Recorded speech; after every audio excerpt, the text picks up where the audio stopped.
got me, baby, I got your back. Looking at you, thinking about all of the ways that you know me. I can't get enough.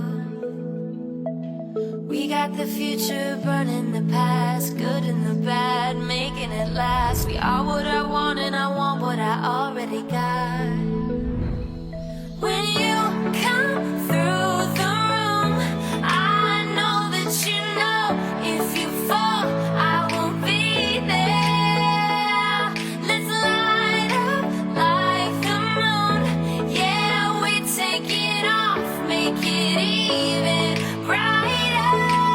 That's what I like about you. Hey, that's what I like. Tell me what you gonna do. Know that I want you, want you. You know that I need. That's what I like about you. Hey, that's what I like. When you put me in the mood. Hey, that's what I like. That's what I like about you. That's what I like about you. That's what I like about you. That's what I like about you. Baiklah, sekarang kita udah sama ownernya Anxious Coffee di sini, sama Mas Zikri. Terima kasih ya Mas Zikri sudah mau meluangkan waktunya pada lagi sisi banding. Jadi di sini kami mau nanya-nanya, kan Mas Zikri bisnis coffee shopnya sekarang kan, dengan umur yang masih sangat muda. Gimana sih awalnya bisa kepikiran buat buka coffee shop? Awal ketika itu apa sih yang dipikiran teman-teman nih? Apa yang budaya dari kota lain yang belum masuk ke kota kita nih kayak gitu mungkin. Nah, salah satunya itu coffee shop. Kan udah banyak coffee shop di kota-kota besar kan baru udah merajalela lah banyak, tapi di Teluk belum nih. Nah, di situ juga saya berani mulai bisnis coffee shop nih.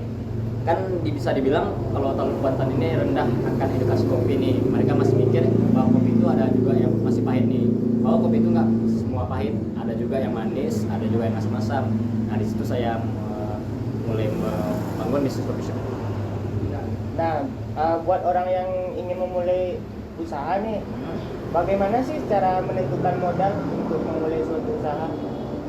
Awalnya itu pertama ngeriset usaha kita nih, apa aja sih yang diperlukan dalam usaha itu kayak nih kemarin kan saya masih bisa tergolong masih kurang berpengalaman juga di kopi ini. Jadi saya memberanikan diri untuk pergi nanya-nanya nih ke teman-teman saya yang di Pekan kayak apa aja yang saya butuhkan untuk mulai bisnis itu. Di situ saya dapat bahwa banyak yang diperlukan juga dalam suatu bisnis coffee shop itu kayak bahan bakunya, mesin-mesinnya lagi. Jadi kan selain menentukan modal, pasti kan orang juga mikirin keuntungan ya omsetnya. Ya. Jadi gimana sih omset atau keuntungan yang didapat selama membuka coffee shop? Alhamdulillah kedai saya sudah terbangun 1 tahun nih ya. Kalau dibilang per cup itu harganya 15.000, harga normal itu sehari normal itu biasanya 50 sampai 60 cup. Kalau sedang rame-ramenya itu 70 sampai 80 cup ke atas ya. Selama menjalankan usaha ini, hambatan apa saja sih yang masih dihadapi dalam memulai usaha ini?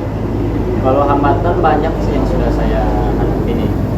Kayak pandemi kemarin nih, itu Kota Teluk Banten melaksanakan PPKM level 3 sampai 4 kalau kemarin ya. Itu jam operasionalnya kemarin kan sampai dipercepat tutup nih sampai jam 9 dan space untuk kedai saya dikurangi jadi 30%. Dan alhamdulillah saya bisa menanggulangi hambatan kemarin itu dengan mempercepat operasional jam kerjanya ya dari pagi bukanya dan alhamdulillah bisa bertahan sampai sekarang.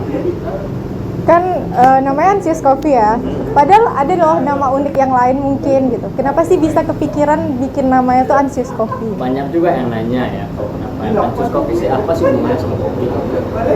Itu memang gak ada hubungannya sama kopi tuh. Kalau anxious dalam bahasa Inggris tuh artinya tuh gelisah, kegelisahan, depresi yang biasa dialami anak-anak muda nih.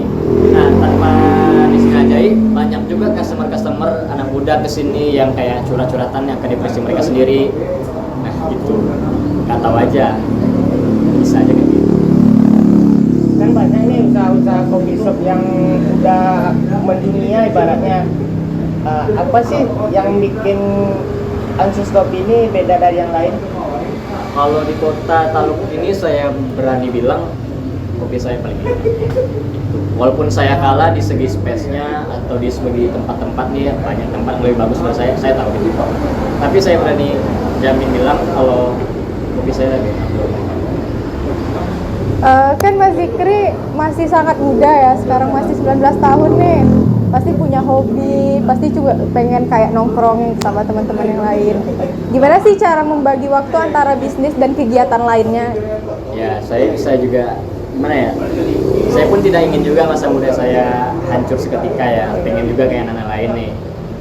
Dan makanya dari pagi itu saya buka kedai dari jam 10 sampai jam 4 dan jam 4 ke atas itu karyawan tuh malam. Jadi tinggal malamnya aja saya cuma mantau aja.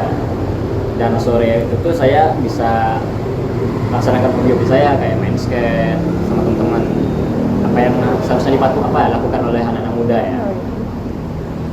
Nah, dari segi perekrutan karyawan nih, apa sih yang menjadi kriteria Mas Zikri dalam perekrutan karyawan? Kalau saya sih senang aja selagi ada niat sama mandiri nih dan sesuai dengan tes saya ya. Saya bisa menjadikan dia karyawan saya selagi dia mau mendengar saya. Tidak perlu dia ada base-nya, tidak perlu dia hebat sama kopinya, selagi dia mau dengar sama saya lah. Nah, jadi kan ada nih banyak orang yang pengen mulai bisnisnya gitu kan, pengen buka usaha. Bahkan ada orang yang bahkan pengen berhenti kuliah nih demi membuka bisnis karena ngelihat bisnis orang lain kayaknya bagus deh gitu. Apa emang harus obsesi itu kah gitu? Gimana sih sebenarnya kita tuh usaha dalam memulai bisnis gitu? Bagaimana ya? Kalau pertama itu kalau obses tuh boleh aja sih, tapi jangan sampai terlalu percaya diri nih, jangan sampai kita pede akan sesuatu kali ini, jangan sampai kata dalam tempurung lah istilahnya ya, jangan kita udah besar kepala.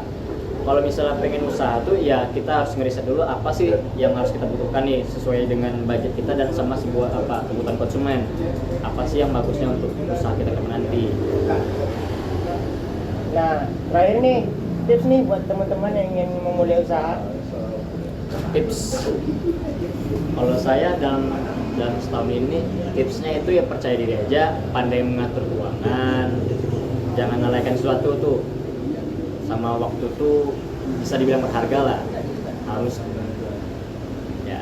Mungkin itu sekian aja dari saya ya. Baik, makasih nih buat Mas Zikri udah menyempatkan waktunya untuk wawancara kita ini. Semoga bermanfaat bagi teman-teman yang menonton video ini. Semoga dapat referensi lah ya dari Mas Zikri juga gitu.